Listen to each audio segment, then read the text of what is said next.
Hi, everyone. Thank you for tuning in. My name's Marie. My business, social media handles, website, and YouTube channel are Mareevuitton. In this series, I'm going to give you the short form videos of the most used how-tos in Studio Designer. These videos are the remake of last year's how-to series, but you may have noticed that Studio Designer got a bit of a facelift in 2025. That prompted me to reshoot all these videos to help the new users because the screen is going to look a bit different. Okay, the processes and teachings, my tips and tricks remain the same. But again, I just want to make sure that I reshoot them because of the way that it looks different on screen. Okay, so as always, please leave your feedback and questions in the comment section and be sure to hit the thumbs up button if you found the video useful. Subscribe to stay updated. Now let's dive in. In this video, we are going to receive money from the client for items on a project. Okay. How we're going to start is by going to the $ icon and select money in. We've already defaulted to Client Jones.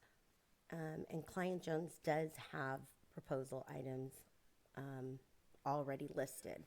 Okay, and in this case, I will go ahead and take, we could say a check payment, and we'll do check 566, and we'll do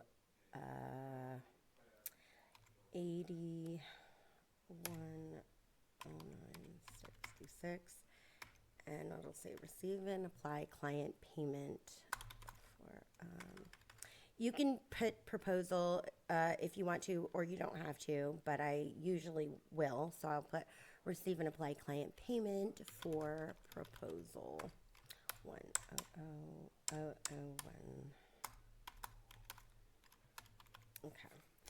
So there's a couple of ways you can do this. If you know the totals, you can just select them here, but you're going to want to make sure that these totals match. So if they were slightly off, it wouldn't be able to post, okay?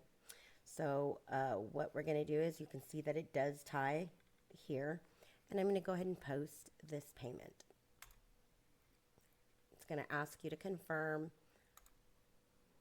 okay, and you can see it needs to have the confirmation symbol.